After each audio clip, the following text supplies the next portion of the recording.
NDPS ஆக்டில் வந்திருக்கக்கூடிய important judgements இன்றைக்கி பார்க்க போகிறோம். ஏன்னா எக்ஸாமில் வந்து நமக்கு எந்த ஜட்ஜ்மெண்ட்டில் இதை டிசைட் பண்ணியிருக்காங்க அப்படிங்கிற மாதிரி கொஷின்ஸ் வந்து நிறைய இருக்கும். ஸோ அதனால் ஃபஸ்ட்டு ஜட்ஜ்மெண்ட்ஸ் பார்த்துடலாம்.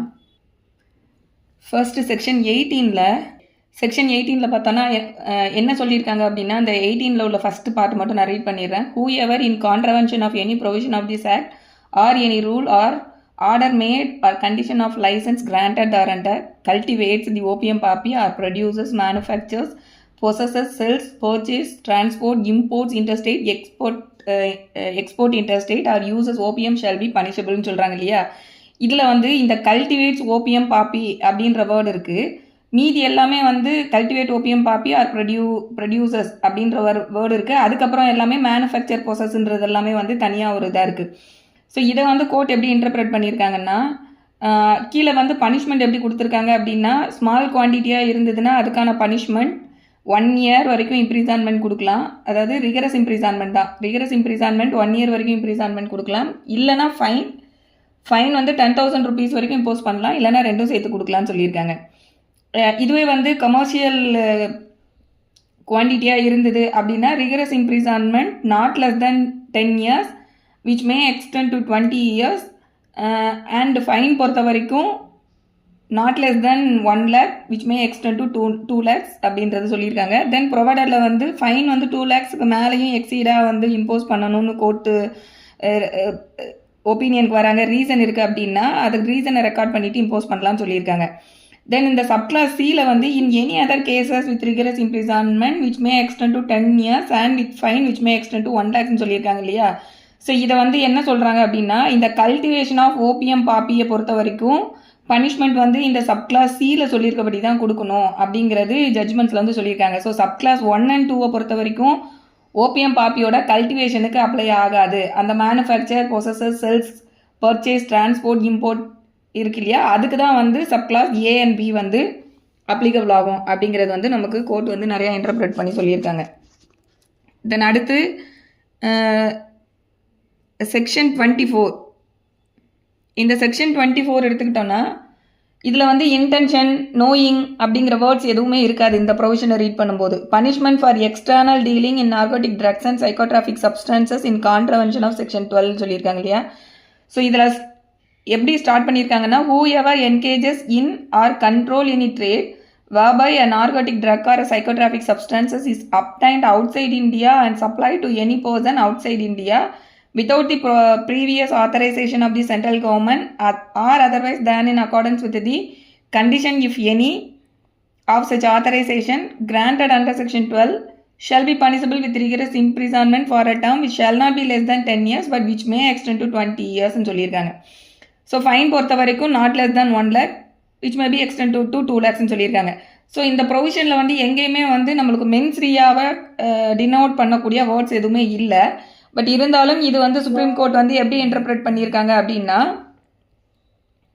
1 minute. ஸோ இது வந்து சுப்ரீம் கோர்ட் எப்படி இன்டர்பிரேட் பண்ணியிருக்காங்கன்னா, இதில் வந்து எக்ஸ்பிளிசிட்டாக மென்ஸ்ரியாவை டினோட் பண்ணக்கூடிய வேர்டு இல்லைனா கூட இதுக்குமே வந்து இன்டென்ஷன் இஸ் மஸ்ட், நாலேஜோடு அவங்க செஞ்சுருக்காங்கங்கிறத ப்ராசிக்யூஷன் ப்ரூவ் பண்ணும்போது தான் செக்ஷன் 24 வந்து அட்ராக்ட் ஆகும் அப்படிங்கிறது சொல்லியிருக்காங்க. ஸோ இதை வந்து இந்த ஹூ எவர் என்கேஜஸ் அப்படிங்கிற அந்த என்கேஜஸ்ன்ற வேர்டை வந்து இன்டர்பிரேட் பண்ணி, என்கேஜஸ்ன்ற வேர்டு வந்து நாலேஜ் இல்லாமல் யாருமே வந்து அதில் என்கேஜ் ஆகுறாங்கன்ற மாதிரி வராது. ஸோ என்கேஜஸ்ன்ற வேர்டு இட் செல்ஃப் டினோட்ஸ் அது நாலேஜோடு தான் அவங்க பண்ணியிருக்கணுங்கிற மாதிரி தான் அந்த வேர்ட்ஸே வந்து இருக்குது. ஸோ இதுக்குமே வந்து மென்ஸ்ரியா வந்து வேணும் அப்படிங்கிறது வந்து இந்த ப்ரொவிஷனில் வந்து சுப்ரீம் கோர்ட் வந்து சொல்லியிருக்காங்க. இப்போ இந்த செக்ஷன் 18 சப்கிளாஸ் சிக்கும் இந்த 24க்கும் உள்ள ஜட்ஜ்மெண்ட் மட்டும் நான் வந்து நம்மளோட குரூப்பில் போட்டு விட்றேன். மற்ற ஜட்ஜ்மெண்ட்ஸ்லாம் நான் இப்போ சொல்லிடுறேன் மற்ற ப்ரொவிஷன்ஸுக்கு. ஸோ நெக்ஸ்ட் வந்து இதில் செக்ஷன் 27 வந்து எல்லாருமே பார்த்துக்கோங்க. ஏன்னா எக்ஸாமில் வந்து consumption of narcotic drug or psychotropic substances பொறுத்த வரைக்கும் பனிஷ்மெண்ட் வந்து எந்த செக்ஷனில் டீல் பண்ணுறாங்க அப்படின்னு கேட்டால் டேரெக்டாக வந்து செக்ஷன் 27 அப்படிங்கிறது. ஏன்னா இது வந்து யாரெல்லாம் இந்த ட்ரக்ஸை வந்து எடுத்துக்கிறாங்களோ, கன்சியூம் பண்ணுறாங்களோ அதுவே வந்து ஒரு அஃபென்ஸு அப்படின்னு சொல்லி அவங்களுக்கே பனிஷ்மெண்ட் கொடுக்கலாம் அப்படின்னு சொல்லக்கூடியது இந்த ப்ரொவிஷன். ஸோ இதில் வந்து 2 பார்ட்டாக பிரிச்சிருக்காங்க ஏபின்னு. ஃபர்ஸ்ட் பார்ட்டில் வந்து narcotic drugs or psychotropic substances relating to cocaine, morphine, diacetyl morphine சொல்லியிருக்காங்க. இந்த டைஅசிட்டில் மார்ஃபைன்றது வேறு ஒன்றுமே கிடையாது, ஹெராயினோட நேம் தான் வந்து diacetyl morphine. So cocaine, morphine and heroin இது சம்மந்தப்பட்டது. அப்படி இல்லாட்டி narcotic drug or psychotropic substances வந்து சென்ட்ரல் கவர்மெண்ட் வந்து நோட்டிஃபை பண்ணியிருக்காங்க. இது இல்லாது வேறு ஏதாவது ட்ரக்ஸை வந்து அஃபிஷியல் கெசட் மூலமாக சென்ட்ரல் கவர்மெண்ட் நோட்டிஃபை பண்ணியிருக்காங்கன்னா அந்த ட்ரக்ஸை வந்து யாராவது கன்சியூம் பண்ணுறாங்க அப்படின்னா அதற்கான இம்ப்ரிசான்மெண்ட் வந்து rigorous imprisonment which may be extended to 1 year or fine can be extended to 20,000 rupees or both அப்படிங்கிறது. தென் செகண்ட் பார்ட்டில் வந்து இந்த மேலே சொல்லியிருக்கக்கூடிய சப்ஸ்டன்ஸ் இல்லாமல் வேறு ஏதாவது வந்து ஒரு ட்ரக்ஸ், நார்கோட்டிக் ட்ரக்ஸையோ சைக்கோட்ராஃபிக் சப்ஸ்டன்ஸையோ வந்து கன்சியூம் பண்ணுறாங்கன்னா அதுக்கான பனிஷ்மெண்ட் வந்து சப்கிளாஸ் பியில். ஸோ பனிஷ்மெண்ட் வந்து 6 months வரைக்கும் இம்ப்ரிசான்மெண்ட் கொடுக்கலாம், இல்லைனா ஃபைன் இம்போஸ் பண்ணலாம். ஃபைன் வந்து 10,000 rupees வரைக்கும், இல்லைனா ரெண்டும் சேர்த்து கொடுக்கலாம் அப்படிங்கிறது. தென் செக்ஷனில் ஜட்ஜ்மெண்ட். ஃபர்ஸ்ட் ஜட்ஜ்மெண்ட் வந்து Hira Singh and another versus union of India. Supreme Court judgement 2020 வந்தது. Hira Singh and another versus union of India. இதில் வந்து சுப்ரீம் கோர்ட் என்ன சொல்கிறாங்க அப்படின்னா NDPS substances with neutral material. இப்போ நம்ம அந்த டெஃபினிஷன் கிளாஸ் ஃபஸ்ட் கிளாஸ் பார்க்கும்போதே வந்து இந்த ட்ரக்ஸோட நியூட்ரல் மெட்டீரியல்ஸ் இருந்தாலும் இல்லாட்டாலுமே அது வந்து ட்ரக்ஸுன்றதுக்கு கீழே கவர் ஆகும்னு அங்கே டெஃபினிஷன்லேயே நம்ம பார்த்துட்டு வந்திருப்போம். ஸோ இந்த ஜட்ஜ்மெண்ட்டில் neutral material not to be excluded and should be taken into consideration along with the weight of the offending drug while determining quantity அப்படிங்கிறத சொல்லியிருக்காங்க. இது ஏன் அப்படின்னா நியூட்ரல் மெட்டீரியல்னா அந்த நர்கோட்டிக் ட்ரக் ஆர் சைக்கோட்ராஃபிக் சப்ஸ்டன்ஸ்ன்னு சொல்லக்கூடிய அது இல்லாது வேறு எல்லா பொருட்களுமே நியூட்ரல் மெட்டீரியல்ன்றதுல வரும். இப்போ வந்து ஒருத்தங்க ஒரு நர்கோட்டிக் ட்ரக்ஸை வந்து எடுத்துகிட்டு போகிறாங்க, அது கூட அந்த ட்ரக்ஸுக்குள்ளே வராத வேறு ஏதாவது ஒரு நியூட்ரல் மெட்டீரியலோட மிக்ஸ் பண்ணி இருக்குது அப்படின்ற பட்சத்தில் இந்த ப்ரொவிஷனுக்கு கீழே குவான்டிட்டியை வந்து டிட்டர்மைன் பண்ணுறதுக்கு அந்த நியூட்ரல் மெட்டீரியலை வந்து தனியாக பிரித்து எடுத்துட்டு இந்த ட்ரக் மெட்டீரியலை மட்டும்தான் வந்து நம்ம கன்சிடரேஷனுக்கு எடுக்கணுன்றது கிடையாது. அதை தான் இந்த ஜட்ஜ்மெண்ட்டில் சொல்கிறாங்க. ஸோ அந்த குவான்டிட்டியை டிட்டர்மைன் பண்ணும்போது இந்த ஜட்ஜ்மெண்ட்டில் என்ன சொல்கிறாங்க அப்படின்னா NDPS substances with neutral material, so neutral material not to be excluded and should be taken into consideration along with the weight of the offending drug while determining quantity அப்படிங்கிறது இது சொல்லியிருக்காங்க. இது 2020 வந்த ஜட்ஜ்மெண்ட்டு. இதுக்கு முன்னாடி வேறு மாதிரி ப்ரொபோசிஷன் இருந்தது, நியூட்ரல் மெட்டீரியலை வந்து எக்ஸ்க்ளூட் பண்ணணுன்றது ப்ரீவியஸாக ஜட்ஜ்மெண்ட்ஸ் இருந்தது. இப்போ அந்த இது வந்து அந்த ஸ்டாண்ட் வந்து இப்போ ஓவர் ரூல் பண்ணியிருக்காங்க இந்த ஜட்ஜ்மெண்ட் மூலமாக சுப்ரீம் கோர்ட். தென் அடுத்து state of Punjab versus Baldev Singh. State of Punjab versus Baldev Singh வந்து இது வந்து செக்ஷன் 50க்கு தொடர்புப்பட்ட ஜட்ஜ்மெண்ட்டு. செக்ஷன் 50 என்னன்றது பார்த்துடலாம். Condition under which search of person shall be conducted. So அதாவது சர்ச் வந்து கண்டக்ட் பண்ணணும் அப்படின்னா அதை வந்து என்னென்ன கண்டிஷன்ஸ்லாம் வந்து ஃபுல்ஃபில் பண்ணணுன்றது தான் இந்த செக்ஷன் 50. ஃபஸ்ட்டு என்ன சொல்கிறாங்கன்னா when any officer duly authorized under section 42 is about to search any person under the provision of section 41, section 42 or 43, he shall, if such person so requires, take such person without unnecessary delay to nearest gazetted officer of any of the departments mentioned in section 42 or to the nearest magistrate. So இப்போ ஒரு பர்சனை வந்து search பண்ணணும், அவர் வந்து இந்த கான்ட்ராபேண்ட் எதையாவது எடுத்துகிட்டு போகிறாரு அப்படின்ற டவுட் இருக்குன்னா இந்த ஆத்தரைஸ்டு ஆஃபீஸர் வந்து என்ன பண்ணணும் அப்படின்னா அவங்கள வந்து நியரஸ்ட் கெசட்டட் ஆஃபீஸர் கிட்ட இல்லைன்னா நியரஸ்ட் மேஜிஸ்ட்ரேட் கிட்ட கூட்டிகிட்டு போயிட்டு அவங்க முன்னாடி தான் வந்து சர்ச் வந்து கண்டக்ட் பண்ணணும்னு சொல்லக்கூடியது தான் இந்த ஃபஸ்ட்டு அதாவது சப் கிளாஸ் 1 வந்து சொல்லியிருக்காங்க. Then if such requisition is made, the officer may obtain the person until he can bring him before the gazetted officer or the magistrate referred to in subsection 1. So இப்போ subclass 1 வந்து அந்த அஃபண்டரை வந்து கேட்காங்க, உங்களுக்கு வந்து இந்த ரைட் இருக்குது, என்ன ரைட்டுனா உங்களை வந்து ஒரு கெசட்டட் ஆஃபீஸர் முன்னாடியோ இல்லை மேஜிஸ்ட்ரேட் முன்னாடியோ தான் உங்களை சர்ச் பண்ணணும் அப்படின்னு சொல்ல கேட்கக்கூடிய உரிமை உங்களுக்கு இருக்குது அப்படிங்கிறத சொல்லிவிட்டு அவரு ஓகே எனக்கு அவங்க முன்னாடி தான் நீங்கள் என்ன சர்ச் பண்ணணும் அப்படின்னு கேட்குறாங்கன்னா தென் அந்த நியரஸ்ட் மேஜிஸ்ட்ரேட் இல்லைனா கெசட்டட் ஆஃபீஸர் கிட்ட கூட்டிகிட்டு போகிற வரைக்கும் இவங்க வந்து அந்த ஆத்தரைஸ்ட் ஆஃபீஸர் வந்து அந்த கன்சர்ன் பர்சனை வந்து டிட்டர்ன் பண்ணி வைக்கலாம். ஸோ இது வந்து மேண்டேட்ரி ப்ரொவிஷன், இது வந்து டிஸ்கிரிஷனரி நேச்சர் கிடையாது. பட் இதை வந்து நம்ம ட்ரையல் கோர்ட்லேயே வந்து சுப்ரீம் கோர்ட்டோட ஜட்ஜ்மெண்ட் இருக்குது அப்படின்னு சொல்லி ஆர்கியூமெண்ட் பண்ணும்போது definitely they will take it on consideration ma'am. ஏன்னா சுப்ரீம் கோர்ட்டோட ஜட்ஜ்மெண்ட் எல்லாரையும் பைண்ட் பண்ணும் கீழே இருக்கக்கூடிய சபார்டினேட் கோர்ட்ஸை. ஸோ இந்த கேஸில் வந்து என்ன சொல்கிறாங்கன்னா அதுதான் சொல்கிறாங்க, informing the accused of is right to be searched before a gazetted officer or a magistrate is mandatory அப்படிங்கிறது சொல்கிறாங்க. தென் இது வந்து டைரக்டரி இன் நேச்சர் கிடையாது, மேண்டேட்ரி அப்படிங்கிறது. Then mere asking do you want is not சஃபிஷியன்ட்ன்றதையும் சொல்கிறாங்க. ஏன்னா இந்த 50 சப் கிளாஸ் 1ல் பார்த்தீங்கன்னா if such person so requires அப்படின்னு தான் இருக்கு இல்லையா. அப்போ ஆப்வியஸாக இங்கே ப்ராசிக்யூஷன் வந்து என்ன டிஃபென்ஸ் எடுப்பாங்க அப்படின்னா, அவர் விரும்புனா கூட்டிகிட்டு போகணுங்கிற மாதிரி தானே இருக்குது அப்படின்ற மாதிரிலாம் இதை வந்து இன்டர்பிரேட் பண்ணக்கூடாது. கோர்ட் வந்து ஸ்ட்ரிக்டாக என்ன சொல்கிறாங்கன்னா, டூ யூ வாண்ட் அப்படின்னு சொல்லி கேட்டு நாங்கள் அதை கேட்டோம் அப்படின்றது கூட சஃபிஷியன்ட் கிடையாது. டெஃபினட்டாக நீங்கள் வந்து அவர்கிட்ட அந்த உரிமை இருக்குங்கிறத சொல்லி நீங்கள் அவரை எடுத்துகிட்டு கூட்டிகிட்டு போகணும், கெசட்டட் ஆஃபீஸர் முன்னாடியோ மேஜிஸ்ட்ரேட் முன்னாடியோ கூட்டிகிட்டு போயிட்டு இந்த ப்ரொவிஷனை கம்ப்ளை பண்ணணும். ஸோ இது வந்து மேண்டேட்ரி இன் நேச்சர். ஸோ இதில் நான் கம்ப்ளைன்ஸ் இருக்குன்னா விஷியேட் தி கன்விக்ஷனை வந்து இது விஷியேட் பண்ணிடும் அப்படின்றது இந்த state of Punjab versus Baldev Singh கேஸில் வந்து சொல்லியிருக்காங்க. இதில் சப் கிளாஸ் 3 இந்த மொத்த ப்ரொவிஷனை முடிச்சிடும். இந்த செக்ஷன் 50 வந்து ரொம்ப முக்கியமான ஒரு provision. Clause 3ல the gazetted officer or the magistrate before whom any such person is brought shall, if he sees no reasonable ground for search, forthwith discharge the person, but otherwise shall direct the search be made. So அவங்கக்கிட்ட இப்போ கூட்டிகிட்டு போனதுக்கப்புறம் அவங்கக்கிட்ட reasonable grounds எதுவும் இவர்கிட்ட இருக்க மாதிரி இல்லைன்னா அவங்க வந்து டிஸ்சார்ஜ் பண்ணலாம். Otherwise they have to direct for search அப்படிங்கிறது Clause 3ல இருக்குது. Then Clause 4ல no female shall be searched by anyone excepting a female. இது யூஸ்வலாக உள்ளது.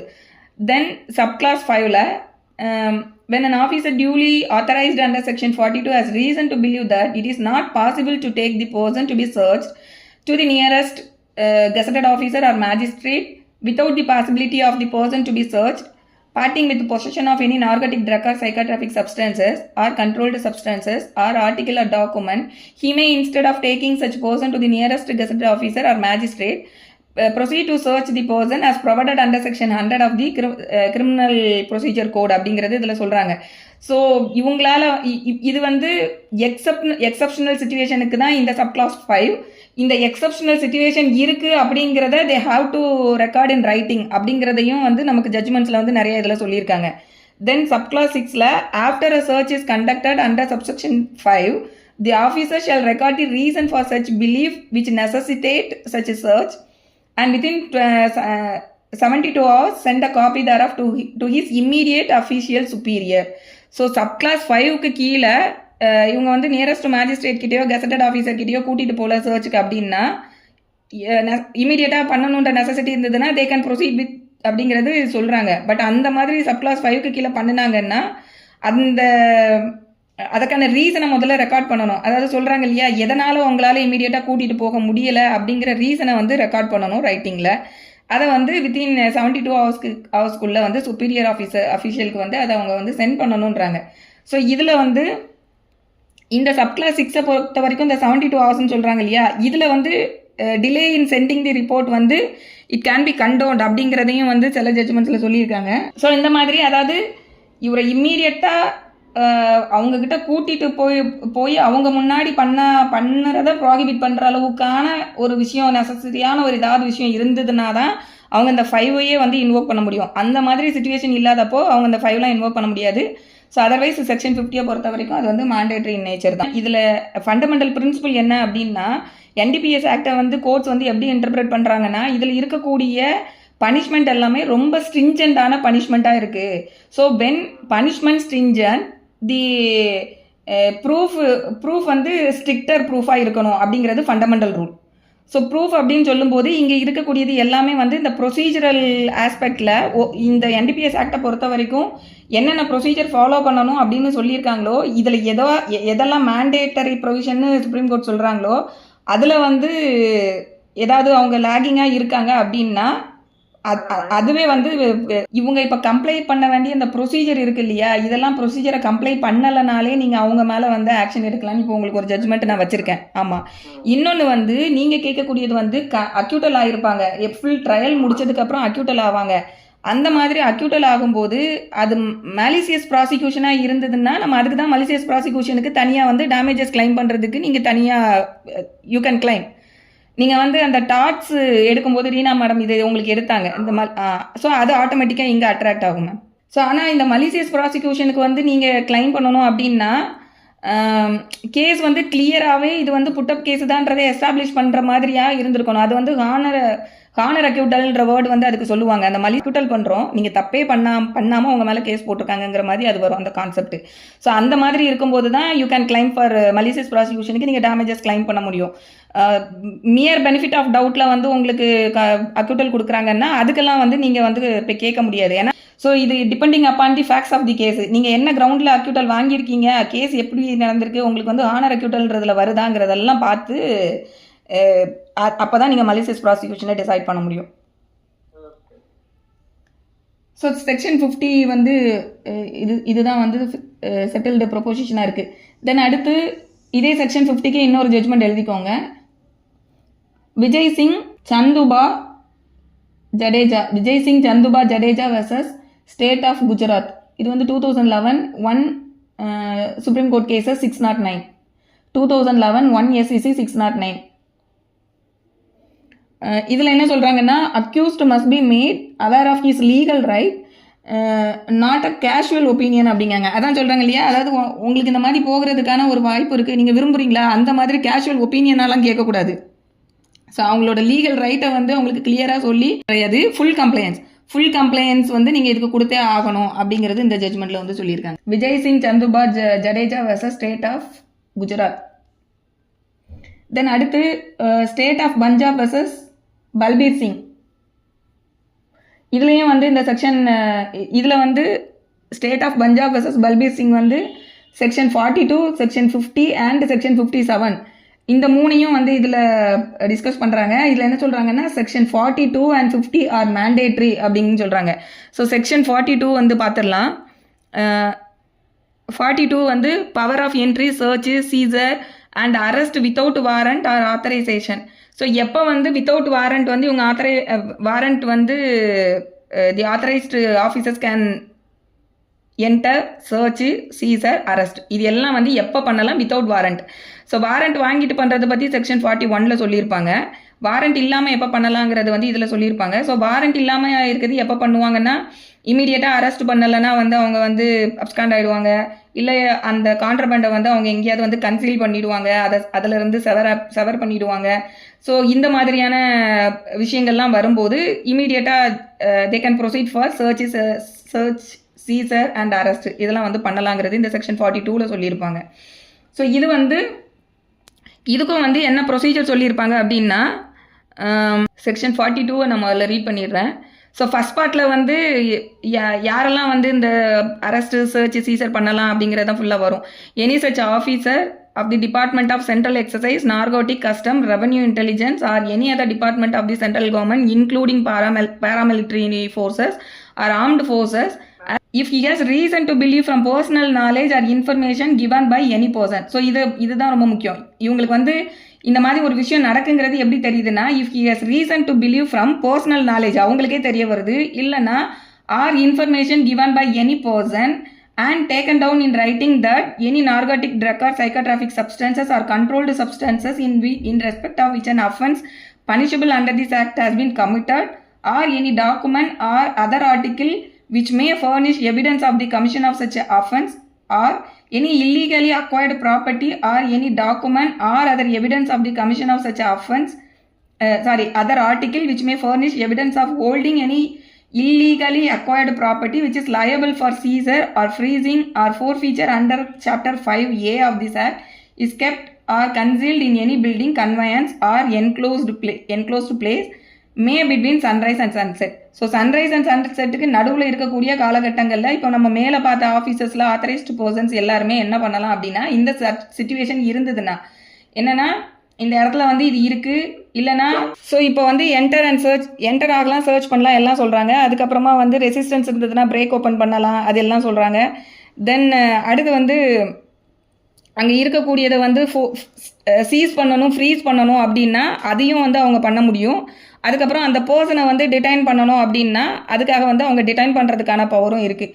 ஸோ இது எல்லாத்தையும் சொல்கிறாங்க. தென் ப்ரொவைடடில் that in respect of holder of a licence for manufactured drug or psychotropic substances or controlled substances granted under this act or any rule or order made thereunder, such power shall be exercised by an officer not below the rank of sub inspector அப்படிங்கிறது இதில் சொல்கிறாங்க. So suppose வந்து இப்போ இதில் பார்த்த விஷயங்கள் வந்து ஒரு லைசன்ஸ் ஹோல்டராக இருக்கார் மேனுஃபேக்சர் பண்ணுறதுக்கு, இல்லை அந்த மாதிரியான ஒரு பர்சனுக்கு அகெயின்ஸ்டாக வந்து பண்ண வேண்டியது இருக்கும்போது அந்த இப்போ மேலே பார்த்த விஷயங்கள் எல்லாம் யார் தான் பண்ணணும்னா not below the rank of sub இன்ஸ்பெக்டருக்கு பிலோவா ரேங்க்கில் இல்லாத ஒரு நபரால் தான் இதை பண்ணணும் அப்படிங்கிறது.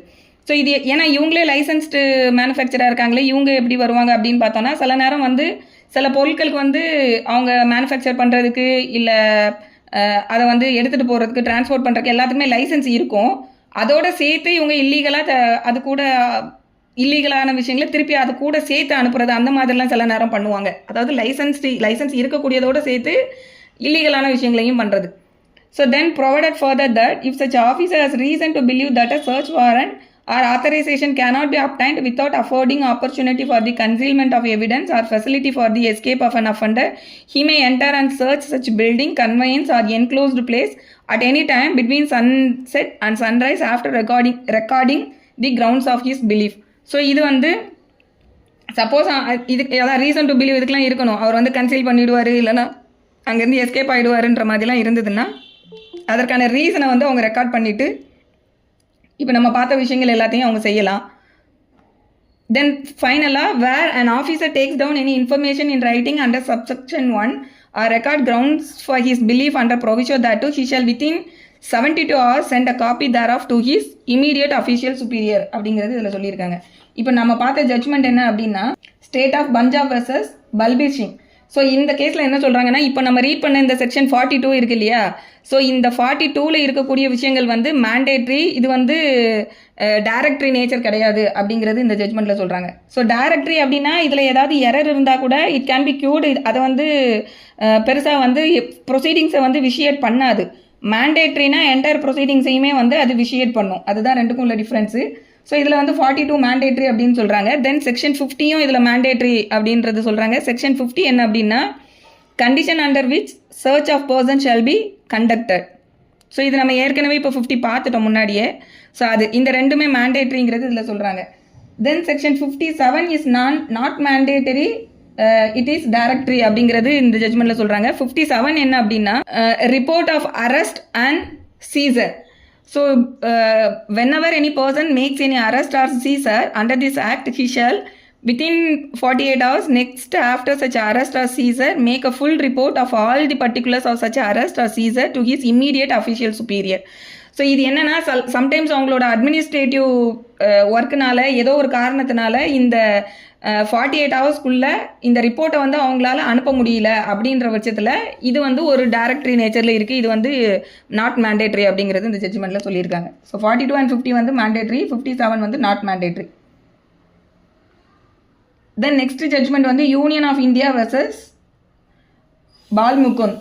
Union of India versus Balmukund 2009 12 SCC 169. So இதில் வந்து proper sampling, sealing and custody are crucial அப்படின்னு சொல்கிறாங்க. அதாவது இங்கே வந்து இந்த NDPS ஆக்டை பொறுத்த வரைக்கும் ஃபுல்லாகவே வந்து அந்த கான்ட்ரபண்ட் வந்து அவங்க எடுத்து அதை சர்ச்சு அதுக்கப்புறம் சீஸ் பண்ணி அதை வந்து லெபார்டரி டெஸ்ட்டுக்கு அனுப்பி இந்த ப்ராசஸ் எல்லாமே இந்த செயின் ஆஃப் கஸ்டடின்னு சொல்லக்கூடிய ஒவ்வொன்றுமே வந்து அந்த செயினோட லிங்க் கட் ஆகாமல் ப்ராப்பராக இருக்கணும். ஸோ அந்த மாதிரி இல்லை, எங்கேயாவது அந்த லிங்க் கட் ஆகுதுனாலே அது என்டையர் ப்ரொசீடிங்ஸையும் வந்து விஷியேட் பண்ணும். That is a ground for acquittal அப்படிங்கிறது. ஸோ இந்த ஜட்ஜ்மெண்ட்டில் வந்து proper sampling, sealing and custody are crucial, then break in chain of custody, benefit of doubt வந்து அக்யூஸ்டுக்கு வந்து கொடுக்கணும் அப்படிங்கிறது இந்த ஜட்ஜ்மெண்ட்டில் வந்து சொல்லியிருக்காங்க. Noor Agha versus state of Punjab வந்து 2008 16 SCC 417. Noor Agha versus state of Punjab 2008 16 SCC 417. So இதில் NDPS act stringent, requires strict procedural compliance, presumption apply only after prosecution proves fundamental facts அப்படின்னு சொல்கிறாங்க. ஸோ ப்ரிசம்ஷன் வந்து இங்கே எங்கே சொல்லியிருக்காங்க அப்படின்னா ரெண்டு இடத்துல ப்ரிசம்ஷன் சொல்லியிருப்பாங்க. ஒன்று வந்து 35, இன்னொன்று 54. இந்த ரெண்டு செக்ஷனுமே வந்து ஒரே காம்போவில் போட்டுக்கோங்க, மறக்காதீங்க. செக்ஷன் 34 வந்து செக்ஷன் 35 முதல்ல பார்த்துடலாம். So presumption of culpable mental state வந்து செக்ஷன் 35. ப்ரிசம்ஷன் ஆஃப் அஃபென்ஸ் வந்து இவர் தான் இதை அந்த அஃபென்ஸை கமிட் பண்ணியிருக்காருன்ற ப்ரிசம்ஷன் வந்து 54ல் இருக்குது. மென்டல் ஸ்டேட்டை வந்து ப்ரிசியூம் பண்ணுறது வந்து செக்ஷன் 35ல் இருக்குது. ஸோ இதில் வந்து இன் எனி நான் செக்ஷன் 35 ரீட் பண்ணுறேன். Clause 1. In any prosecution for an offence under this Act which requires a culpable mental state of the accused, the court shall presume the existence of such mental state, but it shall be a defense for the accused to prove the fact that he had no such mental state with respect to the act charged as an offence in that prosecution. So shall presume சொல்லியிருக்கிறதுனால mandatory presumption வருது. Court வந்து presumption வந்து அவங்களே எடுத்துடலாம். So இதில் வந்து எனக்கு வந்து இந்த கல்பபிள் மென்டல் ஸ்டேட் இல்லை அப்படிங்கிறத யார் ப்ரூவ் பண்ணணும்னா அக்யூஸ்ட் ஹேஸ் டு ப்ரூவ் அப்படிங்கிறது Clause 1ல் இருக்குது. தென் எக்ஸ்பிளனேஷனில் வாட் இஸ் கல்பபிள் மென்டல் ஸ்டேட்னா it includes intention, motive, knowledge of a fact and belief in or reason to believe a fact. இது எல்லாமே வருது. ஸோ இன்டென்ஷன் அப்படிங்கிறது, அதுக்கப்புறம் motive, knowledge, belief, reason to believe, இது எல்லாமே என்னென்னா அதோட ஸ்டாண்டர்ட் தான் கொஞ்சம் கொஞ்சமாக மாறும். இன்டென்ஷன் அப்படின்னு சொல்லும்போது ஹையர் டிகிரி ஆஃப் மென்டல் எலமெண்ட்டை குறிக்கும். நாலேஜ் அப்படிங்கும்போது இன்டென்ஷனை விட கொஞ்சம் குறைஞ்ச ஒரு ஹையர் டிகிரி ஆஃப் மென்டல் எலமெண்ட்டை குறிக்கும். அதாவது அவேர்னஸ், நம்ம ஒரு கத்தி எடுத்து குத்துனாலே அவங்க இறந்து போவாங்க அப்படிங்கிறது நம்ம நாலேஜ்னு சொல்லுவோம். ஸோ இதை பண்ணுனா இதுதான் கான்சிக்வன்சஸ் வருங்கிறது அவேர்னஸ், அது நாலேஜுக்குள்ளே வரும். இன்டென்ஷன் அப்படிங்கும்போது இவரை குத்தி கொல்லணுன்ற நோக்கத்திலே வந்து பண்ணுறது intention. Then reason to believe அப்படிங்கும்போது சஃபிஷியன்ட் காசு வந்து இருக்கணும் நம்புவதற்கு. ஸோ இது வந்து அதை விட இன்னும் கொஞ்சம் குறைஞ்ச மென்டல் எலமெண்ட்டை காமிக்கிறது. ஸோ இதே தான் வந்து நமக்கு பிஎன்எஸ் ஐபிஸ்லேயும் வந்து பார்த்திங்கன்னா இந்த 3 வார்த்தைக்கும் என்ன டிஃப்ரென்ஸ்னால் அந்த டிகிரி தான் கொஞ்சம் வேரி ஆகுமே தவிர்த்துட்டு இதில் எது இருந்தாலுமே வந்து நமக்கு அஃபென்ஸில் வந்து அந்த நேச்சர் ஆஃப் அஃபென்ஸை பொறுத்து இந்த வேர்ட்ஸ் வந்து மாற்றி மாற்றி யூஸ் பண்ணியிருப்பாங்க. ஸோ இப்போ இதில் 3 விஷயத்துக்குமே வந்து இதில் வந்து ஈவன் மோட்டிவ்க்குமே வந்து ப்ரிசம்ஷன் எடுக்கலாம் அப்படிங்கிறது வந்து சொல்லியிருக்காங்க. ஸோ மோட்டிவ்க்கும் இன்டென்ஷனுக்கும் என்ன டிஃப்ரென்ஸுன்றது மோஸ்ட்லி எல்லாத்துக்கும் தெரிஞ்சிருக்கும். மோட்டிவ் அப்படிங்கும்போது இன்டென்ஷன் அப்படிங்கும்போது இப்போ உதாரணத்துக்கு திருடணும் அப்படின்றது இன்டென்ஷன். ஒருத்தவங்களோட பசியை போக்குறதுக்காக திருடணும் அப்படிங்கிறது, அந்த பசியை போக்கணுங்கிறது மோட்டிவ். ஆனால் மோட்டிவ் வந்து எப்போ ரெலவெண்ட் ஆகும்னா சர்க்கம்ஸ்டான்ஷியல் எவிடன்ஸை பேஸ் பண்ணி ஒரு கேஸை வந்து ப்ரூவ் பண்ணுறாங்கும்போது மோட்டிவை கண்டிப்பாக ப்ராசிக்யூஷன் வந்து ப்ரூவ் பண்ணணும். ஸோ ஒரு அஃபென்ஸை வந்து டிசைட் பண்ணணும் அப்படின்னா மோட்டிவ் வந்து குட் மோட்டிவாக இருக்குதா பேட் மோட்டிவாக இருக்குதான்றது இரலவெண்ட். ஈவன் குட் மோட்டிவில் ஒரு விஷயத்தை பண்ணியிருந்தா கூட அவங்களோட இன்டென்ஷன் வந்து ஒரு அஃபென்ஸை கமிட் பண்ணணும்னு இருக்கும்போது தட் இஸ் பனிஷபிள். ஸோ இது எல்லாமே வந்து நம்ம வந்து பிஎன்எஸ்ல பார்த்துருப்போம். ஸோ இங்கே வந்து இந்த கல்பபிள் மென்டல் ஸ்டேட்டை பார்க்கும்போது இது எல்லாத்துக்குமே வந்து கல்பபிள் மென்டல் ஸ்டேட்டுன்றதுல இது எல்லாமே வரும். ஸோ இது எல்லாத்துக்குமே வந்து கோர்ட்டு ப்ரிசம்ஷன் எடுக்கலாம். Then subclass 2ல for the purpose of this section a fact is said to be proved only when the court believes it to exist beyond a reasonable doubt and not merely when its existence is established by a preponderance of probability. So இங்க a fact is said to be proved அப்படிங்காங்க. ஏன்னா இங்க provedன்ற ஒரு word வந்து section 35ல use பண்ணியிருக்காங்க பாருங்க. For the accused to prove அப்படின்னு சொல்கிறாங்க இல்லையா. ஸோ இது அக்யூஸ்ட் வந்து எப்போ செட் டு பி ப்ரூவ்டு அப்படின்னா எப்போ எடுத்துக்கிடணும் அப்படிங்கிறது தான் இந்த சப்கிளாஸ் 2ல சொல்கிறாங்க. எப்போ வந்து இது செட் டு பி ப்ரூவ்டுன்னு மாறும்னா பியாண்ட் ரீசனபிள் டவுட் வந்து அவர் ப்ரூவ் பண்ணினா தான் அதை வந்து ப்ரூவ்டுன்னு எடுத்துக்க முடியும். மியர் ப்ரிபாண்டரன்ஸ் ஆஃப் ப்ராபபிலிட்டி, அதாவது வாய்ப்பு சாதகம்னு சொல்லுவோம். ப்ரிபாண்டரன்ஸ் ஆஃப் ப்ராபபிலிட்டியை வந்து நம்ம தமிழில் வாய்ப்பு சாதகம் அப்படின்றது சொல்லுவோம். ஸோ அந்த ப்ரிபாண்டரன்ஸ் ஆஃப் ப்ராபபிலிட்டி ஸ்டாண்டர்டில் வந்து அவர் ப்ரூவ் பண்ணால் பத்தாது. பியாண்ட் ரீசனபிள் டவுட் நான் வந்து எனக்கு மென்டல் ஸ்டேட் இல்லைங்கிறத accused has to prove. So இது வந்து செக்ஷன் 35ல் இருக்கக்கூடியது. தென் இதோட சேர்த்து நம்ம பார்க்க வேண்டியது தான் செக்ஷன் 54 சொன்னேன் இல்லையா. 54 presumption for possession of illicit article. So இங்கே என்ன சொல்கிறாங்கன்னா in trial under this act it may be presumed unless and until the contrary is proved that the accused has committed an offence under this act in respect of.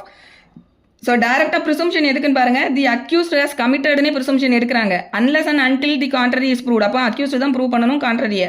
So presumption என்னன்னா த accused has committed the offence under this act அப்படிங்கிறது. சரி, எது தொடர்பு பட்டு அப்படிங்கிறத கீழே சொல்கிறாங்க. In respect of any narcotic drug or psychotropic substances or controlled substance, any opium poppy, cannabis plant or coca plant growing on any land which he has cultivated, any apparatus specially designed or any group of utensils specially adapted for the manufacture of any narcotic drug or psychotropic substance or controlled substance, or any materials which have undergone any process towards the manufacture of a narcotic drug or psychotropic substance or controlled substance, or any residuary left of the material from which any narcotic drug or psychotropic substance or control substance has been manufactured.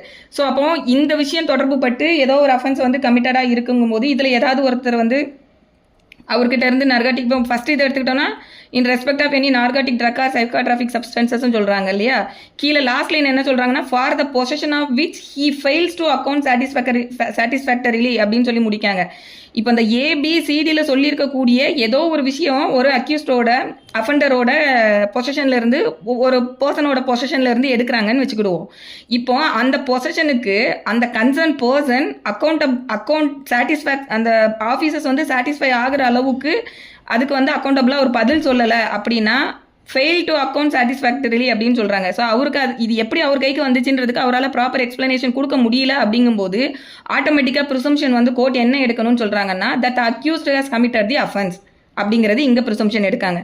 So இவர் தான் அஃபென்ஸை commit பண்ணியிருக்காருன்றதுக்கும் court presumption எடுத்துடலாம். இந்த அஃபென்ஸை commit பண்ணும்போது mental எலமெண்ட்டோட தான் commit பண்ணியிருக்காருன்றதுக்கும் presumption வந்து 35ல் எடுத்துடலாம். So ரெண்டுக்குமே வந்து ப்ரிசம்ஷன் இருக்குது.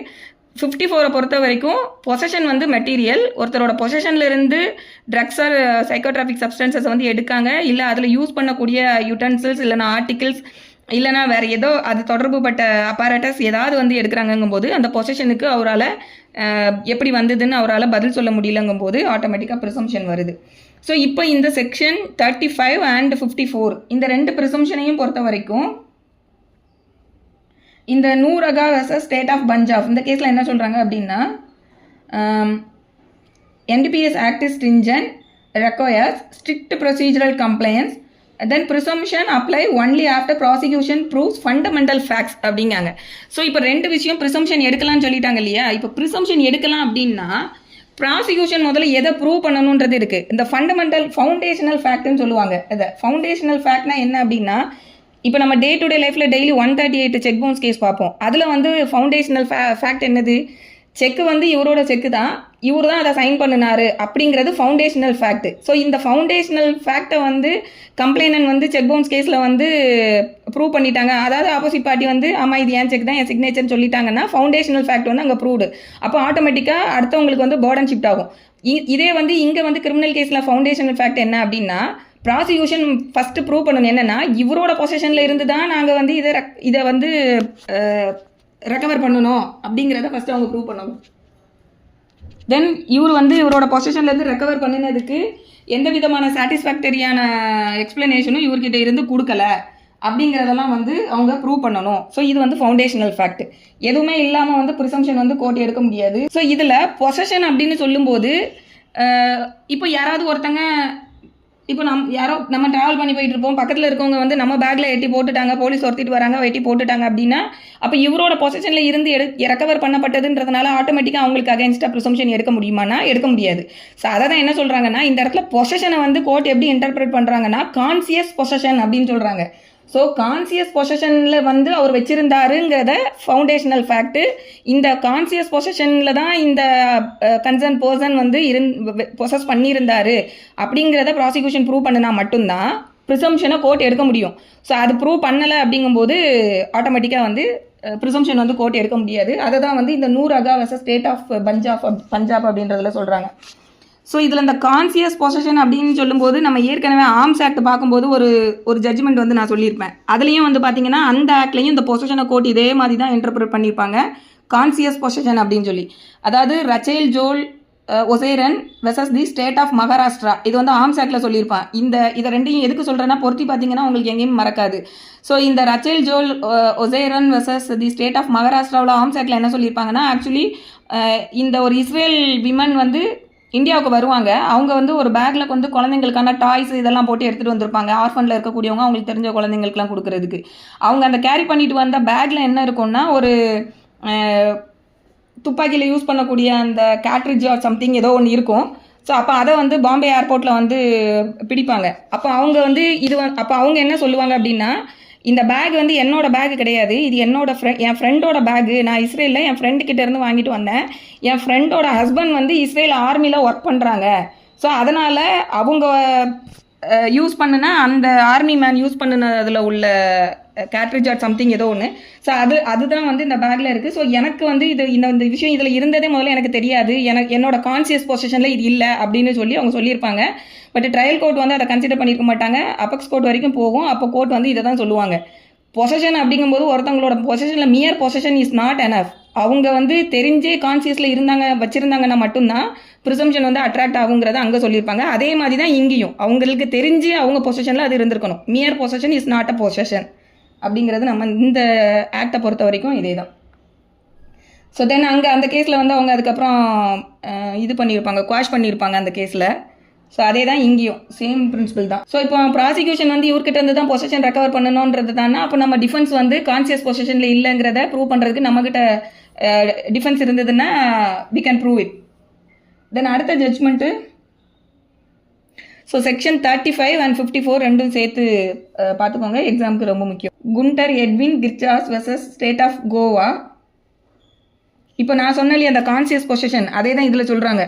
Prosecution must establish conscious possession, mere physical custody is insufficient அப்படிங்கிறது. ஸோ இப்போ இந்த சொன்ன பாயிண்ட்ஸ் எல்லாமே செட்டில்டு பிரின்சிபிள்ஸ் தான். நிறைய ஜட்ஜ்மெண்ட்ஸில் இதை ரிப்பீட்டடாக சொல்லியிருக்காங்க. ஸோ அதே மாதிரி தான் இந்த ஜட்ஜ்மெண்ட்டும் prosecution must establish conscious possession, mere physical custody is insufficient. So இதை ப்ரூவ் பண்ணினா தான் கோர்ட் அடுத்துக்கு அப்புறமா தான் ப்ரிசம்ஷனையே எடுக்கணும். அது வந்து நமக்கு தெரியணும். அடுத்து state of Rajasthan versus Premanand. State of Rajasthan versus Premanand இதில் வந்து என்ன சொல்லியிருக்காங்கன்னா, if bag is inextricably connected to body section 50 applies அப்படின்னு சொல்லியிருப்பாங்க. அதாவது செக்ஷன் 50 வந்து நம்ம ஏற்கனவே பார்த்துட்டோம். Condition under which search of a person shall be conducted இருக்கு இல்லையா. இதில் இந்த கேஸோட ஃபேக்ட்ஸ் என்ன அப்படின்னா, 2-3 பேர் மோர் தென் ஒன் பர்சன் மேலே அக்யூசேஷன் இருக்கும். இதில் வந்து அவங்களுக்கு ஃபஸ்ட்டு அவங்களோட ரைட்டை சொல்லணும் இல்லையா. உங்களுக்கு வந்து நீங்கள் வந்து ஒரு கெசட்டட் ஆஃபீஸர் முன்னாடி இல்லை மேஜிஸ்ட்ரேட் முன்னாடி தான் நீங்கள் வந்து சர்ச் பண்ணப்படணுன்ற ரைட் உங்களுக்கு இருக்குங்கிறதெல்லாம் பார்த்துருக்கோம் இல்லையா. ஸோ இந்த ரைட்டை அவங்களுக்கு சொல்லும்போது ஜாயிண்ட்டாக ஒருத்தர் கையெழுத்து போட்டு கொடுத்துருப்பாரு. அதாவது ஒரு அக்யூஸ்ட் வந்து ஒரு அஃபண்டர் அவங்க சார்பாக எனக்கு வந்து இந்த நோட்டீஸ் வந்து கொடுக்கப்பட்டது, எனக்கு இந்த உரிமை இருக்குங்கிறத இன்வெஸ்டிகேட்டிங் ஏஜென்சி வந்து எனக்கு இதை சொன்னாங்க அப்படின்னு சொல்லி ஒரு பர்சன் அவர் சார்பாகவும் கையெழுத்து போட்டிருப்பாரு, அவரோட கூட உள்ள இன்னொரு அஃபண்டர் சார்பாகவும் கையெழுத்து போட்டிருப்பாரு. ஸோ அப்போ இதுதான் வந்து இங்கே சேலஞ்ச் ஆகும் இந்த கேஸில்.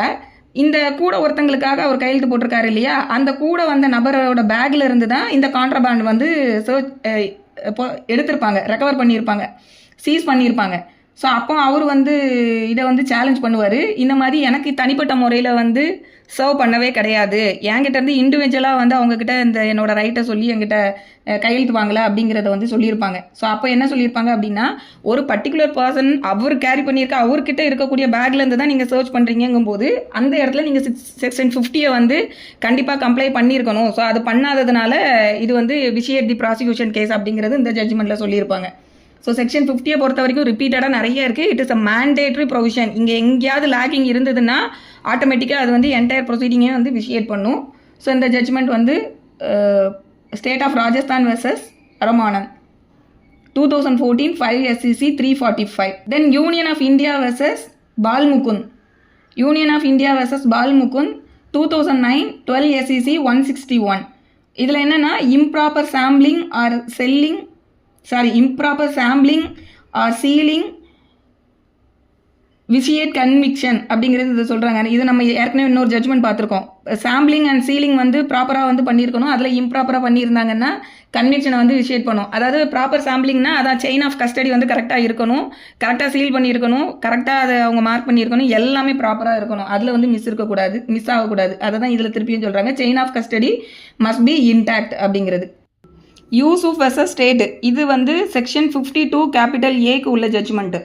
Disposal of seized narcotic drug and psychotropic substances இது வந்து ரொம்ப ரீசெண்டான ஜட்ஜ்மெண்ட்டு. இதில் வந்து இந்த 52 கேபிட்டல் ஏ ரொம்ப முக்கியம். இது என்ன சொல்லியிருக்காங்கங்கிறது ஃபஸ்ட்டு பார்த்துடலாம்.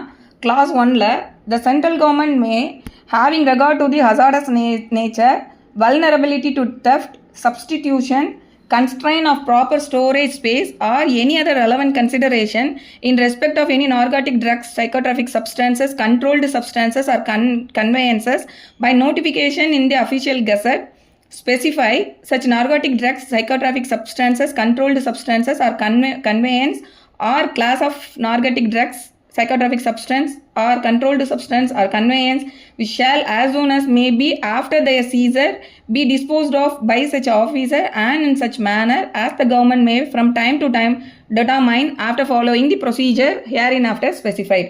ஸோ கிளாஸ் 1ல என்ன சொல்கிறாங்கன்னா, சென்ட்ரல் கவர்மெண்ட் வந்து எப்படி வந்து நோட்டிஃபை பண்ணி கொடுத்துருக்காங்களோ அந்த மேனரில் தான் வந்து இந்த disposal of drugs and narcotic drug and psychotropic substances and control substances and conveyance வந்து பண்ணணும் அப்படிங்கிறது கிளாஸ் 1. தென் கிளாஸ் 2 தான் ரொம்ப இம்பார்ட்டண்ட்டானது. இதுதான் வந்து இப்போ நம்ம பார்க்க போகிற அந்த judgment Yusuf versus state. So where any narcotic drug, psychotropic substances, control substances or conveyance has been seized and forwarded to the officer in charge of the nearest police station or the officer empowered under section 53, the officer referred to in subsection 1 shall prepare an inventory of such narcotic drugs, psychotropic substances, controlled substances or conveyances containing such detail relating to their description, quality, quantity, mode of packing, marks, number or such other identifying particulars of the NDPS substances, controlled substances or conveyance.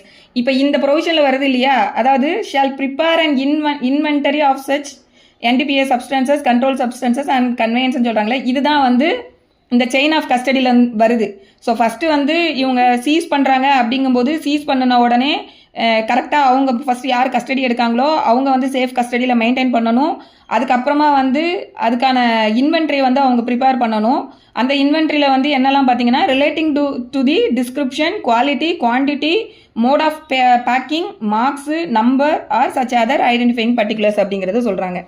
Then or the packing in which they are packed, country of origin and other particulars. இது எல்லாம் சொல்லி தான் வந்து அவங்க எடுக்கணும். அடுத்து as the officer referred to in subsection 1 may consider relevant to the identity of the NDPS substances, controlled substances or conveyance in any proceeding under this act and make an application to any magistrate for the purpose of அப்படின்னு சொல்கிறாங்க. So இப்போ இவங்க மேலே யார் வந்து அந்த authorised officers first என்ன பண்ணணுன்றாங்கன்னா inventory prepare பண்ணணும். அது எது தொடர்பு பட்டுன்ற டீட்டெயில் ஃபுல்லாக சொல்லிட்டாங்க. இதை பண்ணிவிட்டு and make an application to the magistrate for the purpose அப்படின்றது சொல்கிறாங்க. மேஜிஸ்ட்ரேட் கிட்ட ஒரு அப்ளிகேஷன் போடணும். இந்த மேஜிஸ்ட்ரேட்டுன்ற வேர்டு வந்து யாரை டினோட் பண்ணுது அப்படின்னா ஜுடிஷியல் மேஜிஸ்ட்ரேட்டை தான் டினோட் பண்ணுது, எக்ஸிக்யூட்டிவ் மேஜிஸ்ட்ரேட் கிடையாது அப்படிங்கிறது இதுவும் நிறைய ஜட்ஜ்மெண்ட்ஸில் வந்து சொல்லிட்டாங்க. ஸோ இந்த ப்ரொவிஷனில் இருக்கக்கூடிய மேஜிஸ்ட்ரேட்டுன்ற வேர்ட் டினோட் ஜுடிஷியல் மேஜிஸ்ட்ரேட். ஓகேவா? ஸோ இப்போ ஜுடிஷியல் மேஜிஸ்ட்ரேட்டுக்கு அவங்க அப்ளிகேஷன் போடணும். எதுக்கு அப்படின்னா certifying the correctness of the inventory so prepared. So magistrate கிட்ட வந்து ப்ரிப்பேர் பண்ணினது வந்து கரெக்ட் தான் சொல்லி சர்டிஃபை பண்ணுறதுக்காகவும், அடுத்து or taking in the presence of such magistrate photograph or such drug substance or conveyance and certifying such photographs as true. So இதுக்கு அடுத்து allowing to draw representative sample of such drug or substances in the presence of such magistrate and certifying the correctness of any list of samples so drawn. So இவங்க வந்து இந்த கான்ட்ரபேண்ட் வந்து அவங்க கைக்கு process பண்ணின உடனே இதெல்லாம் அவங்க இம்மீடியட்டாக பண்ண வேண்டிய விஷயம். இது ரொம்ப மேண்டேட்ரியான ஒரு ப்ரொவிஷன். ஸோ ஃபஸ்ட்டு வந்து இன்வென்ட்ரியை வந்து கரெக்ட்னஸ்ன்னு சொல்லி சர்டிஃபை பண்ணுறதுக்காகவும், மேஜிஸ்ட்ரேட்டோட ப்ரெசன்ஸில் தான் வந்து இந்த ஃபோட்டோகிராஃப்ஸ், இந்த சாம்பிள்ஸ் இதெல்லாம் எடுக்கணுன்றதுக்காகவும், தென் அதுக்கப்புறமா அந்த சாம்பிள்ஸ் எடுத்தது இது எல்லாமே வந்து கரெக்டாக தான் இருக்குது அப்படிங்கிறத அதை சர்டிஃபை பண்ணுறதுக்காகவும் ஒரு அப்ளிகேஷன் போடணும். Then where an application is made under subsection 2 the magistrate shall as soon as may be allow the application. So அந்த ஆஸ் சூன் அஸ் மேபிங்கிறது வந்து இம்மீடியட்டாக பண்ணணும் அப்படிங்கிறத வந்து நம்மளோட அபெக்ஸ் கோர்ட்ஸ் வந்து சொல்கிறாங்க. ஸோ அவங்க வந்து இம்மீடியட்டாக அதை வந்து அந்த அப்ளிகேஷனை அலோ பண்ணணும். தென் class 4 notwithstanding anything contained in Indian Evidence Act or the Code of Criminal Procedure, every court trying an offence under this act shall treat the inventory, the photographs of NDPS substance, controlled substance or conveyances and any list of samples drawn under subsection 2 and certified by the magistrate as primary evidence in respect of such offence ன்னு சொல்கிறாங்க. So இப்போ மேலே வந்து அவங்க application போட்டு magistrate கிட்ட வந்து அதை அலோவ் பண்ணினதுக்கப்புறம் பண்ணி அதை சர்டிஃபிகேட் வாங்குறாங்க, இல்லை அவங்களோட ப்ரெசன்ஸில் தான் வந்து ஃபோட்டோகிராஃப்ஸ் இதெல்லாம் எடுக்கிறாங்க, எல்லாம் பண்ணுறாங்க இல்லையா? ஸோ இந்த மாதிரி கலெக்ட் பண்ணின இந்த ஃபோட்டோகிராஃப்ஸ், இந்த இன்வென்ட்ரிஸ்க்கு எவிடன்சரி வேல்யூ என்ன கொடுக்காங்க அப்படின்னா ப்ரைமரி எவிடன்ஸ்னு இங்கேயே சொல்லிட்டாங்க. ஸோ அப்போ நீங்கள் கலெக்ட் பண்ணின இந்த விஷயங்கள், இந்த மேஜிஸ்ட்ரேட் சர்டிஃபை பண்ணினது இது எல்லாமே கரெக்டாக பண்ணும்போது அது ப்ரைமரி எவிடன்ஸ்ன்ற ஒரு வெயிட்டேஜ். இது வந்து எவிடன்ஸ் ஆக்டில் என்ன சொல்லியிருந்தாலும் அது வந்து இதுக்கு பொருந்தாது. கோட் ஆஃப் கிரிமினல் ப்ரொசீஜரில் என்ன சொல்லியிருந்தாலும் அது இதுக்கு பொருந்தாது. இந்த டீட்டெயில்ஸ் வந்து பிரைமரி எவிடன்ஸாக வந்து செயல்படும் அப்படிங்கிறது இதை சொல்லியிருக்காங்க. ஸோ இப்போ இதை தான் வந்து இந்த ஜட்ஜ்மெண்ட்டில் யூசுப் வெர்சஸ் ஸ்டேட்ன்ற கேஸில் வந்து என்ன சொல்கிறாங்க அப்படின்னா, இந்த செக்ஷன் 52 கேபிட்டல் ஏ பொறுத்த வரைக்கும் it is a mandatory procedure அப்படிங்கிறத சொல்கிறாங்க. இதில் கோர்ட் என்ன அப்சர்வ் பண்ணுறாங்கன்னா, the court's observation that the failure of concerned authorities to lead primary evidence vitiate the conviction establishes a clear standard for future NDPS prosecution requiring strict adherence to statutory procedure regardless of the quantity of contraband involved or apparent strength of other evidence. இது ஏன் சொல்கிறாங்க அப்படின்னா, இதுக்கு முன்னாடி எப்படி இருந்ததுன்னா, இதில் வந்து இப்போ இந்த 52 கேபிட்டல் ஏல சொல்லியிருக்க விஷயங்கள் இது ஒரு பக்கம் இருக்குது. பட் கோர்ட்ஸ் வந்து இதை எப்படி எடுத்துக்கிட்டு இருந்தாங்கன்னா, ஒரு சப்ஸ்டான்ஷியல் ஒரு ஹியூஜ் ஒரு பெரிய அளவிலான கான்ட்ராபண்ட் வந்து ப்ராசிக்யூஷன் வந்து சீஸ் பண்ணியிருக்காங்க அப்படின்னாலே ஆட்டோமேட்டிக்காக அவங்க இவ்வளோ பொருளை கைப்பற்றியிருக்காங்களேன்றதுக்கு இம்பார்ட்டன்ஸ் வெயிட்டேஜ் கொடுத்துட்டு இந்த ப்ரொசீஜரில் இருக்கக்கூடிய எரர் ஏதாவது இருக்குது, இல்லை இந்த நான் கம்ப்ளைன்ஸ் ஆஃப் ப்ரொசீஜர் இருந்தால் கூட அவங்க அதை வந்து கன்சிடர் பண்ணாமல் கன்விக்ஷன் கொடுத்துட்டு இருந்தாங்க. ஸோ கோர்ட் வந்து இந்த யூசுப் கேஸில் வந்து அதை தான் சொல்கிறாங்க. அதாவது கான்ட்ராபண்ட் எவ்வளோ காம்பனண்ட் வந்து இருந்தது, அவங்க எவ்வளோ இது பண்ணியிருக்காங்கிறதெல்லாம் இம்மெட்டீரியல். இது வந்து கண்டிப்பாக இந்த ப்ரொசீஜரை வந்து கம்ப்ளை பண்ணணும் அப்படிங்கிறது இந்த ஜட்ஜ்மெண்ட்டில் வந்து சொல்லியிருக்காங்க.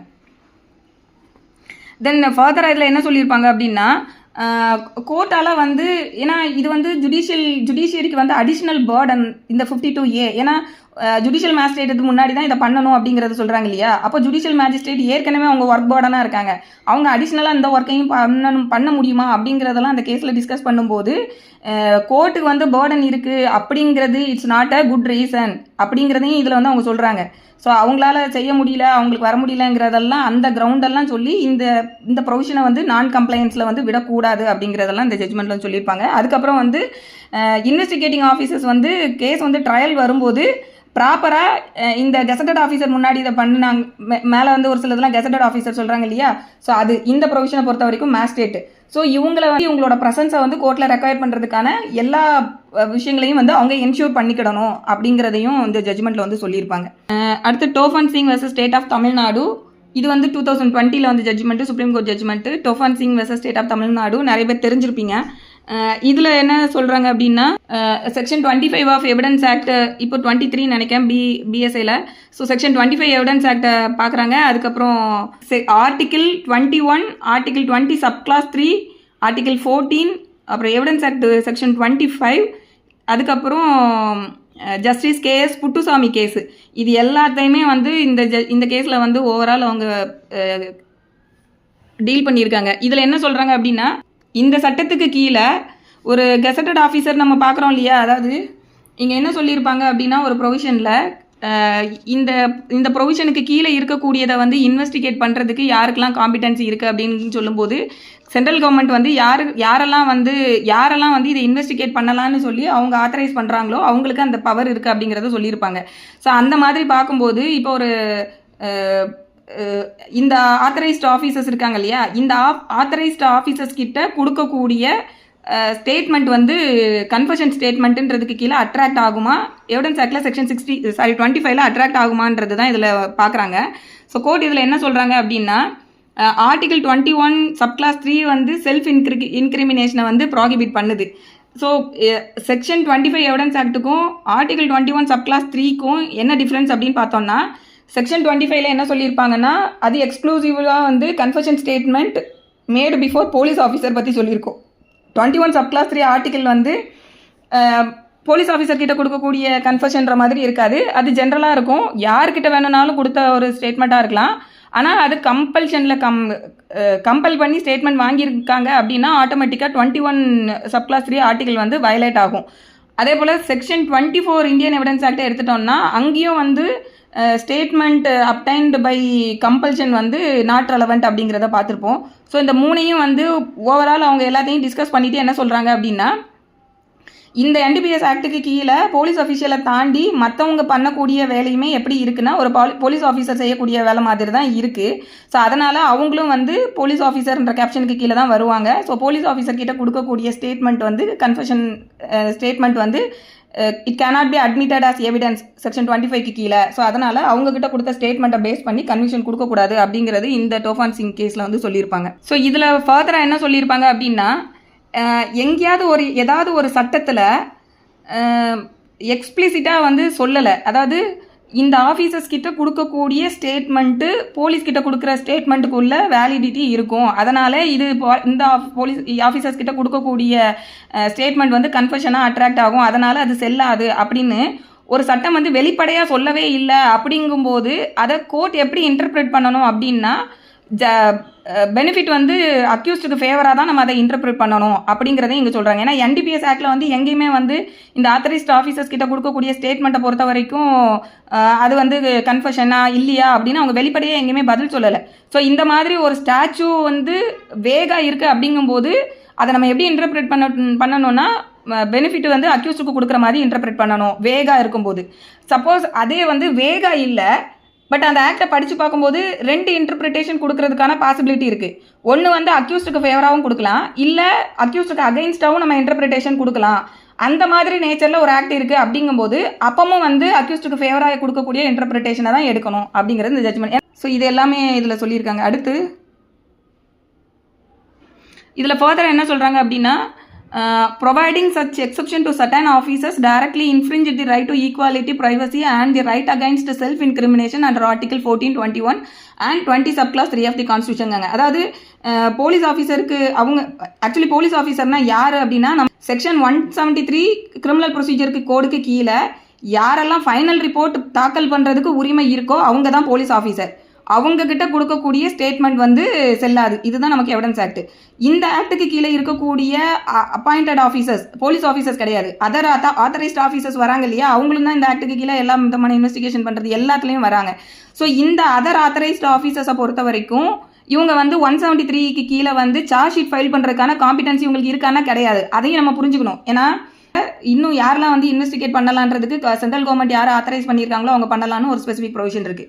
ஸோ இதில் இந்த ஆத்தரைஸ்டு பர்சன்ஸ் வந்து பண்ணக்கூடிய இன்வெஸ்டிகேஷன் அவங்க ஃபைல் பண்ணக்கூடிய ரிப்போர்ட்டு இது வந்து செக்ஷன் 173 CRPCக்கு கீழே final ரிப்போர்ட்டாக charge ஷீட்டாக treat பண்ணப்படுமானா பண்ணப்படாது.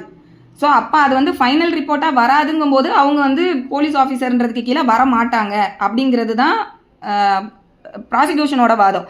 But court இது என்ன சொல்கிறாங்க அப்படின்னா, இந்த மாதிரி இந்த பர்டிகுலராக இவங்களை மட்டும் வெளியில் வந்து எக்ஸ்க்ளூட் பண்ணி விடுறது டைரெக்டாக வந்து அக்யூஸ்டுக்கு இருக்கக்கூடிய ஃபண்டமெண்டல் ரைட்ஸை வந்து அது இன்ஃப்ரிஞ்ச் பண்ணுற மாதிரி வரும். எந்தெந்த ஃபண்டமெண்டல் ரைட்ஸ்னால் 14, 21, 20 சப்கிளாஸ் 3 ஆர்டிகில் வந்து இது இன்ஃப்ரிஞ்ச் பண்ணுற மாதிரி வரும்.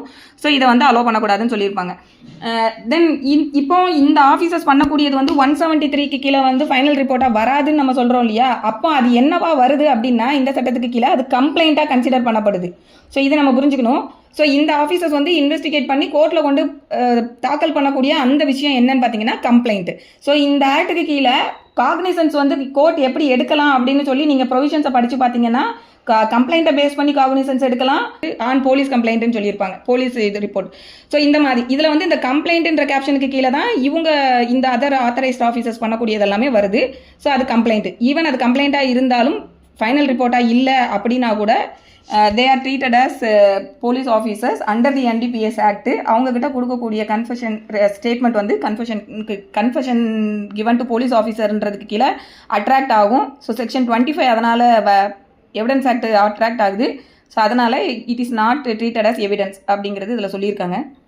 ஸோ இதை பார்க்கும்போது நீங்கள் இதோட சேர்த்து பார்க்க வேண்டிய செக்ஷன் என்னென்னா ஸோ இந்த செக்ஷன் 67 எல்லாம் இதில் வந்து டிஸ்கஸ் பண்ணியிருப்பாங்க. இதில் என்ன சொல்லியிருக்காங்கன்னு பாருங்கள். இதில் தான் வந்து any officer referred to in section 42 who is authorized in this behalf by central government or a state government may during the course of any enquiry in connection with the contravention of any provision of this act call for information from any person for the purpose of satisfying himself whether there has been any contravention of the provision of this act or any rule or order made thereunder. Then subclause B la require any person to produce or deliver any document or thing useful or relevant to the inquiry. Then subclause C la examine any person acquainted with the facts and circumstances of the case.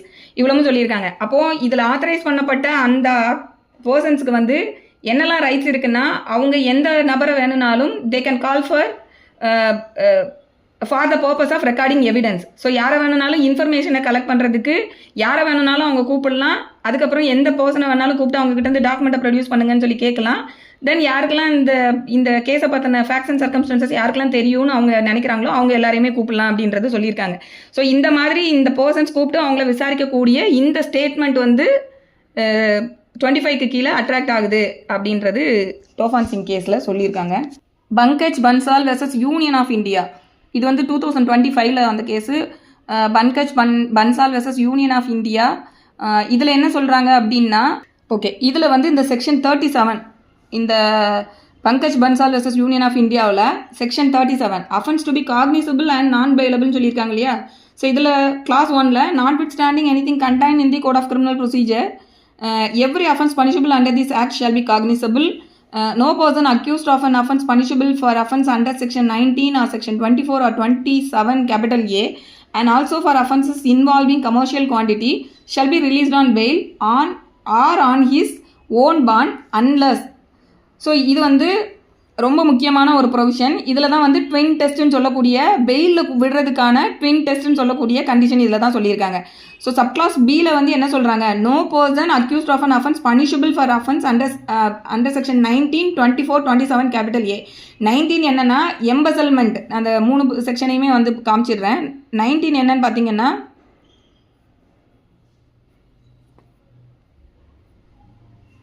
Punishment for embezzlement of opium by cultivator. So இது வந்து கையாடல் பண்ணுறது. Punishment for எம்பசல்மெண்ட்டுங்கிறது opium cultivate பண்ண அந்த இதை வந்து கையாடல் பண்ணுறதுக்கான பனிஷ்மெண்ட்டு. தென் 24 வந்து punishment for external dealing in narcotic drugs and psychotropic substances in contravention of section 12. So இது வந்து எக்ஸ்டர்னல் டீலிங் அப்படின்னு சொல்லும்போது அடுத்த வேறு நாடுகளில் உள்ள வந்து அந்த இந்த நார்கோட்டிக் ட்ரக்ஸ் அண்ட் சைக்கோட்ராஃபிக் சப்ஸ்டன்ஸ்னு சொல்லக்கூடிய இந்த விஷயங்களில் எக்ஸ்ட்ரா டெரிட்டோரி நேச்சரில் வந்து அவங்களுக்கு வந்து என்கேஜ் ஆகிறது, இந்த அஃபென்ஸ் ரிலேட்டடான வந்து என்கேஜ் ஆகக்கூடிய விஷயங்கள் எல்லாமே இந்த செக்ஷன் 24க்கு கீழே பண்ணியிருப்பாங்க. இதை தான் நம்ம முதல்ல பார்த்த மாதிரி இதில் வந்து நாலேஜ்னு சொல்லக்கூடிய மென்ஸ்ரியாவை குறிக்கக்கூடிய வேர்டு இல்லைனா கூட இதுக்கும் மென்ஸ்ரியா வேணும் அப்படிங்கிறது கோர்ட் ஏற்கனவே சொல்லியிருக்காங்க. ஸோ இது வந்து செக்ஷன் 24. அடுத்து 27 கேபிட்டல் ஏன்னா punishment for financing illicit traffic and harbouring offender. So இது வந்து இந்த அஃபென்சஸ்க்கு வந்து ஃபைனான்ஸ் பண்ணக்கூடியவங்க இல்லைனா புகலிடம் கொடுக்குறாங்க, அஃபெண்டர்ஸ்க்கு புகலிடம் கொடுக்குறது. ஸோ இந்த அஃபென்ஸுக்காக அப்படி இல்லாட்டி கமர்ஷியல் குவான்டிட்டி தொடர்பு பட்ட ஒரு அஃபென்ஸில் பெயில் கொடுக்கணும் அப்படின்னா அதற்கான ட்வின் கண்டிஷன் என்ன அப்படிங்கிறத இந்த செக்ஷன் 37 சொல்லியிருக்காங்க. ஸோ என்ன சொல்கிறாங்கன்னா, shall be released on fail on his own bond unless the public prosecutor has been given an opportunity to oppose the application for such release. So first வந்து public ப்ராசிக்யூட்டருக்கு opportunity கொடுக்கணும். எதுக்குன்னா அது வந்து fail அப்ளிகேஷனை அவர் அப்போஸ் பண்ணுறதுக்கான opportunity. Then clause 2ல் where the public prosecutor opposes the application, the court is satisfied that there are reasonable ground for believing that he is not guilty of such offence and that he is not likely to commit any offence while on bail. So இந்த ரெண்டு கண்டிஷனுமே வந்து பார்த்தீங்கன்னா நமக்கு ஏற்கனவே சிஆர்பிசிக்கு கீழே பிஎன்டபிள்யூஎஸ்க்கு கீழே பெயிலில் கொடுக்கணும்னா சில கண்டிஷன்ஸ் வந்து இம்போஸ் பண்ணுறதுக்கு கோர்ட்டுக்கு காம்பிடன்சி இருக்குது. அந்த கண்டிஷன்ஸுக்கு இன் அடிஷனாக இந்த ரெண்டு கண்டிஷனையும் வந்து கோர்ட் சாட்டிஸ்ஃபை ஆகணுங்கிறது செட்டில்டு பிரின்சிபல். ஸோ அதோட சேர்த்து கிடையாது, அதை வந்து இது பாதிக்காது. அதுக்கு அடிஷ்னலாக இந்த ரெண்டு ட்வின் டெஸ்ட்டுங்க வந்து அடிஷ்னலாக செயல்படும்.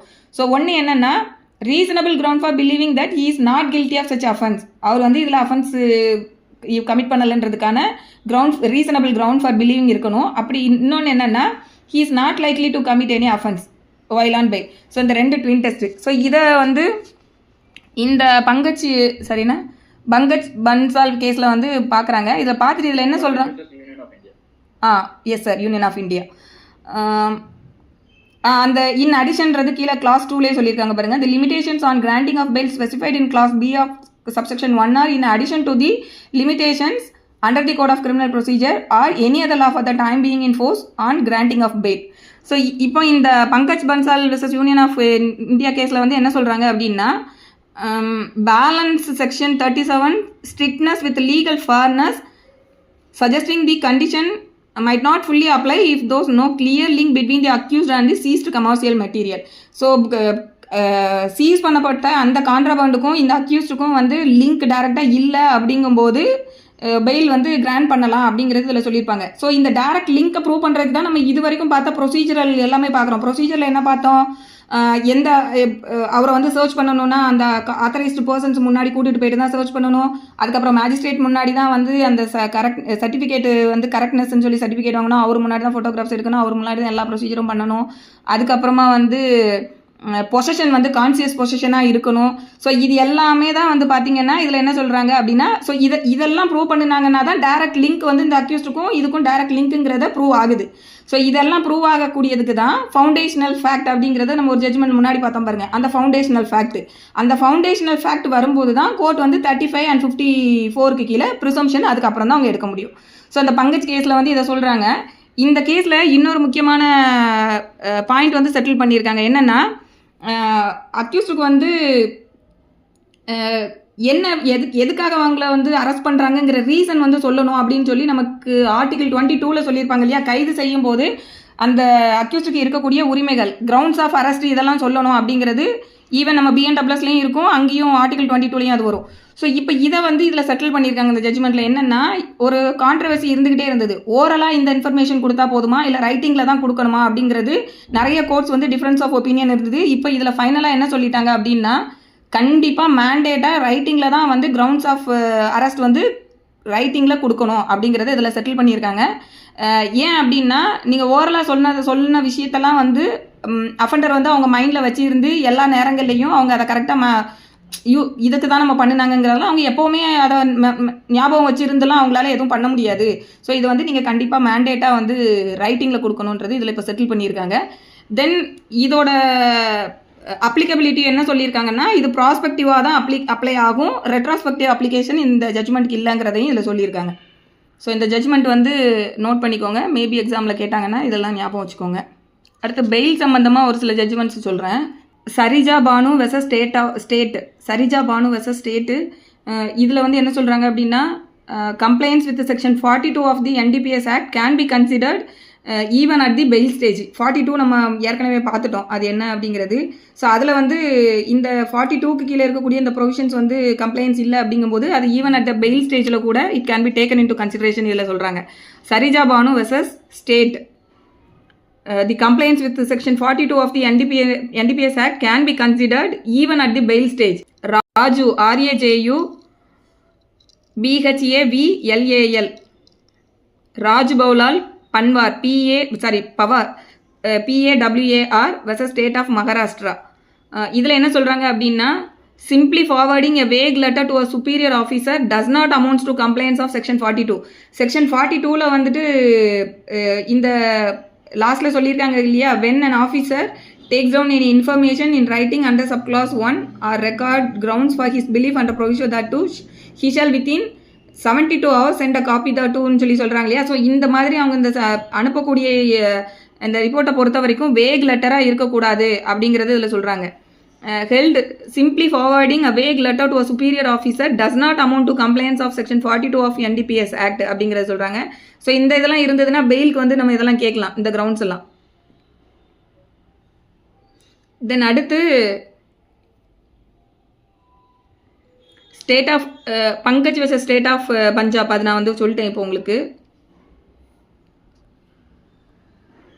அடுத்து டோஃபன் சிங் கேஸ்லையும் வந்து இதை சொல்லியிருப்பாங்க. செக்ஷன் 67ல் டிஸ்கஸ் பண்ணி வெறுமன அந்த ஆத்தரைஸ்டு ஆஃபீஸர்கிட்ட கொடுத்துருக்க அந்த கன்ஃபெஷனை மட்டுமே ரிலை பண்ணி அதுக்காக மட்டுமே நான் பெயிலை வந்து நான் கொடுக்க மாட்டேன் அப்படின்னு சொல்லி ரிஜெக்ட் பண்ணாதீங்க அப்படிங்கிறது அந்த கேஸ்லையும் சொல்லியிருப்பாங்க. Then Ravi Manoj Rai versus union of India. இதுவும் ரொம்ப ரீசன்ட் ஜட்ஜ்மெண்ட்டு. இது வந்து 2025. Ravi Manoj Raj versus union of India. இதில் என்ன சொல்கிறாங்கன்னா, கோ அக்யூஸ்ட் வந்து கொடுக்கக்கூடிய கன்ஃபெஷனை பேஸ் பண்ணியும் வந்துட்டு நீங்கள் டினை பண்ணக்கூடாது. ஸோ இதில் என்ன, confession of co accused cannot be admitted as evidence without independence corroboration அப்படிங்கிறது.